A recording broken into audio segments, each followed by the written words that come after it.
את האורחת הבאה אתם מכירים בעיקר כחברת כנסת שבולטת במאבקים החברתיים והכלכליים שלה.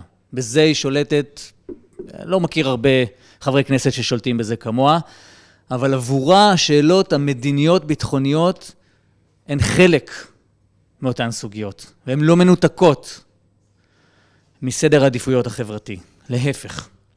ולכן יש לי את הכבוד להזמין את אביתר אורן מקרן ברל כצנלסון, אשר ישוחח עם חברת הכנסת נעמה לזימי על החיבור בין השניים. אליכם. היי, אהלן. היי. אז נעמה, איך צריך לראות היום שאחרי? השאלה שלנו. אז קודם כל אני רוצה לפתוח ולהגיד שהדיון הזה, הכנס הזה הוא חשוב בעצם. אנחנו כבר צריכים לסרטט לעצמנו גם חזון שהוא לא רק מתייחס לישראל שאנחנו רוצות ורוצים לראות כאן, אלא גם לתהליכים שקרו בה, ולחובה שלנו להכיר במציאות שהיא מציאות שמחייבת התמודדות ברורה ועכשיו. ואמר רועי נכון בהקשר של הסוגיות שאני עוסקת בהן ביום יום, אבל באמת הן לא נפרדות. האסון הזה שקרה לנו, הוא גם מלמד אותנו על זה שכשאנחנו לא מייצרים עמדות או שיח ציבורי, ובטח לא מעשים קונקרטיים, בסופו של דבר מה שקורה לנו הוא חמור פי כמה, וכשאנחנו לא מגיעים להכרעות, אז מה שקורה לנו הוא חמור, וזה מתחבר באמת לשני הדברים. אנחנו זה מי? מדינה. אנחנו כולנו כחברה, כמדינה, בוודאי שאני מדברת על הדרג המדיני, הפוליטי, הממשלה, אבל בסוף הוא מה שקורה לנו. מסתבר שאי אפשר לנהל את הסכסוך. כן, באמת מסתבר שהדבר הזה, שאנחנו יודעים אותו, הוא לא בר קיימא, אין לו שום חיות ושום תכלית, ובסופו של דבר הכרעות הן דבר מחייב, גם אם זה פוגע באיזה אלקטורט פוליטי, די רעשני אבל לא גדול מדי, וגם אם זה מחייב דיון נוקב, שיהיה גם מאוד מאוד אמוציונלי, אבל הכרעה צריכה להיעשות. ואנחנו רוצים שישראל שלנו תמשיך להתקיים, ישראל שאנחנו יודעים היום שהיא לא רק בית לאום לעם היהודי, היא מדינת מקלט גם לעם היהודי, גם את זה הבנו בתקופה הזו. ולכן הסדר מדיני, היפרדות ויצירת גבולות ברורים למדינה, זה לא רק אינטרס אוטופי של הצד שלי, זה אינטרס קיומי, זה אינטרס חיוני, זה משהו שסירבנו להתמודד איתו, תקופה יותר מדי ארוכה, עד כדי מצב שהוא הביא אותנו לקטסטרופה הכי גדולה שידענו, ואני רוצה גם להגיד את זה. הקונספציה הייתה שצריך להחליש את הרשות הפלסטינית, כי איתה אפשר להגיע להסדר, ולתחזק ארגון טרור רצחני. אנחנו לא היינו בעמדה הזאת. אני אומרת, אבל משהו שהוא פונה קדימה. צריך להגיע להכרעה. זה דבר שהוא באמת לא רק קיומי, הוא גם אומר לנו לאן פני ישראל קדימה, ואנחנו רוצים את המדינה שלנו גם לעתיד, ואני רק רוצה להגיד דבר נוסף, באותה שבת גם גילינו דבר נוסף, שהמערכות קרסו. הדברים האלה מקבילים.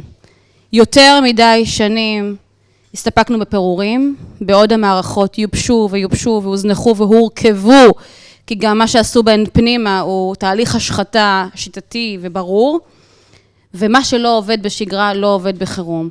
אז בכל אותם זמנים שהתעלמנו מזה, שלקבל פסיכולוג בשירות הציבורי בפריפריה לוקח בין 1.5 שנה לשנתיים, במרכז בין שנה, כשיש פתאום טראומה לאומית קולקטיבית המונית וקשה, אנחנו גם רואים את הקושי האדיר. וגם פה צריך להגיע להכרעות. האם אנחנו מדינת צנע, סעד תקציבי, או מדינת רווחה שדואגת לאזרחיה? ובדיוק כמו שאין לישראל את הפריבילגיה, לא לייצר לעצמה גבולות ברורים, שייצרו גם ביטחון וגם חיים ברי קיימא, באותה מידה אין לה את הפריבילגיה לא להיות מדינת רווחה, שמגלמת בחוזה הזה בין המדינה לאזרחיה, ערבות הדדית. טוב, אז כבר גלשנו מהר אני ניסיתי גם להתחבר לרועי, לחבר גם בין הדברים, ולהגיד שהדברים שלובים חד משמעית. ישראל של היום של אחרי, ישראל שאפשר לחיות בה בכבוד, וישראל שיש בה גם ביטחון לחיות. אז דיברת על הקונספציה, ודיברת על ההכרעה, איך בקווים כלליים צריכה להיראות ההכרעה הזאת?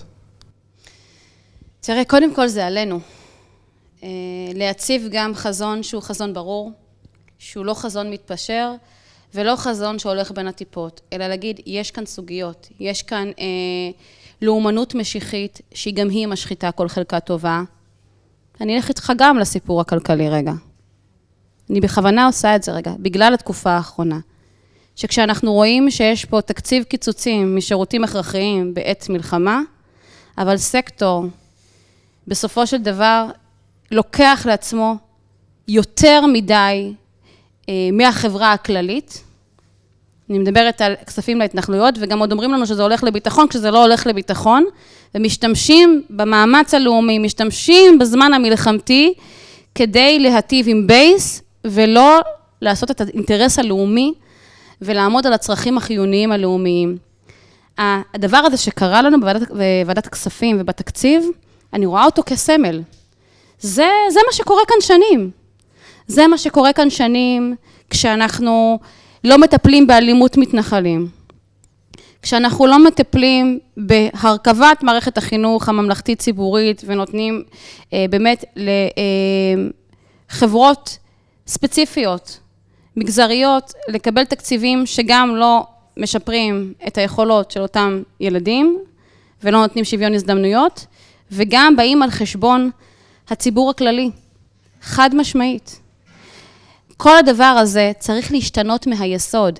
אנחנו צריכים לעבור מתפיסה מגזרית סקטוריאלית, גם בביטחון, גם בסוגיות מדיניות, גם בסוגיות לאומיות, כלכליות, חברתיות, אל תפיסה אוניברסלית, טובת הכלל, טובת כלל הציבור. זה כמובן מתחבר גם לצמצום פערים, וגם לצמצום משוויון, וגם לחיים משותפים פנימה, אבל בסופו של דבר גם לצאת מאותה קונספציה באמת, שהכל הוא פוליטי ברמה הנמוכה ביותר, ושהפוליטי הוא לא באינטרס הלאומי. פוליטיקה יכולה לראות אחרת. היא צריכה להיראות אחרת. ואנחנו צריכים גם לקבל מנהיגים וראש ממשלה, שידע גם לסיים את הברית שלו עם אנשים שמסכנים אותנו, ומנסים להציס פה עוד שומר חומות, או מציעים פצצת אטום על עזה. מה לעשות? מגיעה לנו מנהיגות אחרת שמסתכלת על האינטרסים שלנו, ממקום שצופה גם פני עתיד, ולא רק פני הישרדות פוליטית. וזה מתחבר בסוף ביחד. למה, 7 באוקטובר, לא אשאל אותך אם התפכחת, אני אשאל אותך מה הוא שינה אצלך בתפיסה האישית, הפוליטית שלך, של סדרי עדיפויות, של הצורך לדבר על נושאים מסוימים. האם הוא שינה אצלך משהו? קודם כל, מי שזה לא משנה אצלו משהו, הדבר הנורא הזה שקרה פה, הבעיה היא אצלו. אנחנו כולנו כל הזמן חושבים על מה נכון, מה לא נכון, מה היה צריך לתקן, מה לא, איפה גם אנחנו בתוך הדבר הזה. אצלי זה בעיקר מלמד גם על ההכרח לעמוד על העקרונות שלנו, ולנסות, לא, תראה, פשרות יש כשבונים קואליציה, או כשיושבים בתוך מערכת של בריתות, אבל לעמוד על הגבולות האדומים הרבה יותר משעמדנו עליהם, ויותר מזה גם לייצר סדר יום. זאת אומרת, לא להיות רק תגובתיים. זה היה נכון להפיכה המשטרית, שהיינו צריכים לייצר גם סדר יום שלא רק מה לבלום, אלא מה כן, אבל זה נכון עכשיו פי כמה. ויש עכשיו יוזמות, ויש רצון להצטרף ליוזמות, ואנחנו צריכים לגייס לזה גם ברמה הבינלאומית. אני מדברת כמובן על פתרון שתי המדינות, וכמובן יצירת הסכם מדיני, ואנחנו צריכים לא רק להיות תגובתיים, אנחנו צריכים להיות ביוזמה, וגם לגייס לנו דעת קהל ציבורית. עכשיו, הסיפור הציבורי הרבה יותר קשה. כשאני עבדתי בשלום עכשיו, מה שעשיתי זה קורסים לדור ה-Y, בעצם להסביר על פתרון שתי המדינות, ללמד את הדור הזה שלא זוכר בכלל שיש אפשרות כזאת, שהיא קיימת, ובוא נעביר את זה הלאה, מה שנקרא. בינתיים עברנו עוד דור. לא, יותר מזה, זה לא מספיק. זה חייב לעבור רמה, זה חייב להיות משהו שיטתי, רחב אצלנו במחנה, ההבנה שבין הלאומנות המשיחית, לבין החוסר הכרעה, לניהול הסכסוך, להחלשת הרשות, לחיזוק ארגון טרור כנכס, על פי שר האוצר שלנו, בצלאל סמוטריץ', יש קו מחבר. ואנחנו צריכים לעמוד על הדבר הזה. אם עשינו פה את השיעור האזרחות הכי גדול בהיסטוריה של עם ישראל, בכמה חודשים, כולם נהיו מומחים של משפט חוקתי, אנשים שעוד, באמת, אני דור שגם זוכר שיח על שלום, וזוכר שזה היה משהו שעומד על הפרק. אנחנו יכולים גם בזה לעשות תהליך, ואני קוראת את תהליך ציבורי קודם כל, כי זה שאנחנו יודעים שאין לנו אפשרות אחרת, חוץ מלהגיע באמת להכרעה, וליצירת באמת גבולות ברורים למדינה, ויצירת הסכם מדיני, אנחנו גם צריכים להעביר את זה הלאה, אבל במובן העמוק, ההבנה שזה לא משהו שיבוא אחר כך. כלכלה וחברה לא יוכלו להתקיים כאן כמו שאנחנו רוצים, אם נמשיך לתת למציאות הזו, להכתיב את הטון כל פעם. זאת אומרת שגם היכולת שלנו לחיות פה בחיים, שהם חיים ראויים, שאפשר לדמיין איתם איזו מציאות אחרת, לחלום, תלויים גם במציאות הזו עכשיו, ובהגדרות שלנו, במה שנחליט לעשות פה. מה התפקיד של השמאל הציוני בתהליך היפה ומעורר התקווה הזה שאת מתארת? התפקיד הכי חשוב. תראה, יותר מדי מפלגות מהמרכז על כל גווני הימין הלאה, מתקיימות ויקומו עוד הרבה. אני גם מכירה כבר התארגנויות שרוצות לקום והכל. ואין תחליף לשמאל הציוני במובן הזה. ואני גם אגיד משהו רגע עם קצת פתוס ואנחנו נרחיב אותו. אני כבר תקופה ארוכה, עוד לפני המלחמה, מרגישה שיש משהו בשקיעה של האומה שלנו, עם השקיעה של הרעיונות שלנו ושל הדמויות הפוליטיות, התפיסה הפוליטית יותר נכון, שצריכה להוביל אותם. והשיקום גם של מהי ישראל, אוקיי? זאת אומרת, איזה אומה ואיזה חברה שעל תשתית הזאת אנחנו נשענים, היא גם קשורה לפוליטיקה. השמאל הציוני יהיה חייב להיות דומיננטי וחזק. זה גם תלוי ציבורית ואיך שנעשה את הדברים. אז קודם כל אני אומרת, אנחנו צריכים לעשות חיבורים, וצריכים להיות ביחד, ולא להיות בפיצולים. אנחנו צריכים להיות חזית אחידה של תקווה, כן? של תקווה ממשית. וכן לעמוד גם על הבידול. הבידול של השמאל הציוני משאר המפלגות, שחלקן ליברליות ומאמינות בדמוקרטיה ליברלית, והפרדת דת ומדינה, ובעוד סוגיות שגם אנחנו, הם חלק מאיתנו, כן? חד משמעית, זה לא שזה יוצא החוצה. אבל המקומות של הבידול, הברור, שהוא מייצר סדר יום אחר, זה המדיני-ביטחוני והכלכלי-חברתי. במקום הזה אין תחליף למה שאנחנו צריכים להביא איתנו בצורה הכי רחבה שיש אל משכן הכנסת ואל הממשלה.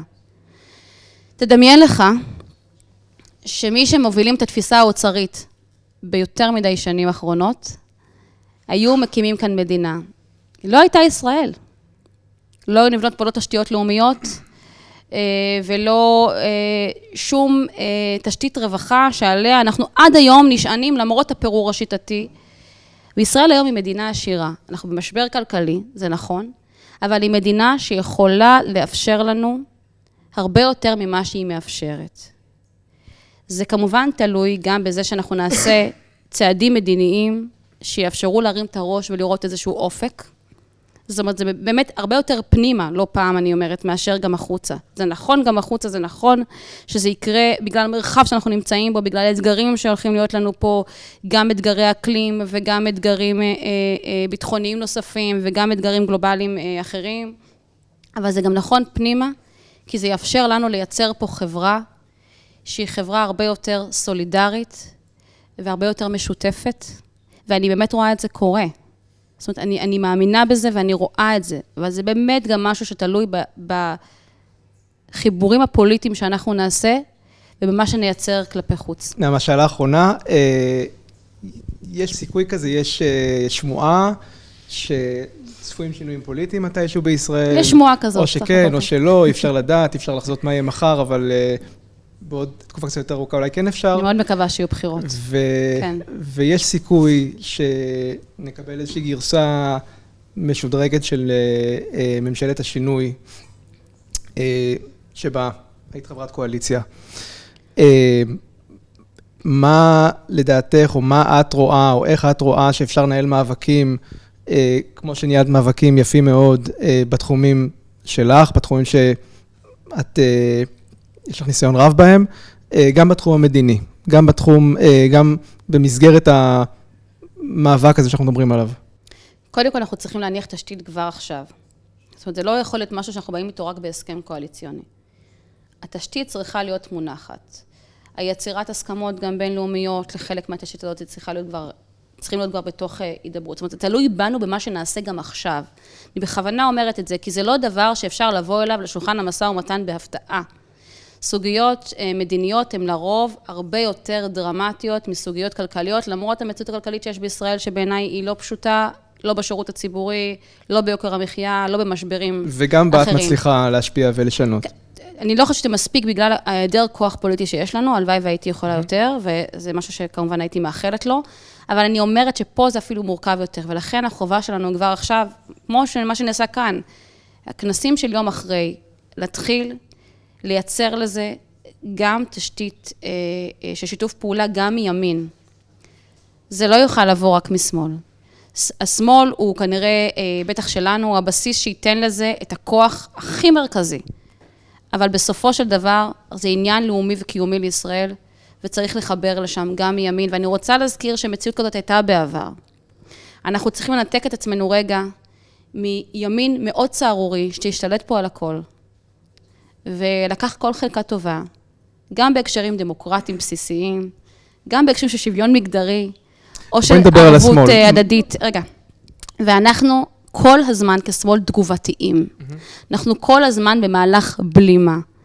את זה צריך לשנות. אנחנו צריכים להיות רותמים, אנחנו צריכים לייצר אימפקט. זה התפקיד שלנו. התפקיד שלנו חייב לשנות כיוון למציאות אלטרנטיבית. והזמן הוא עכשיו.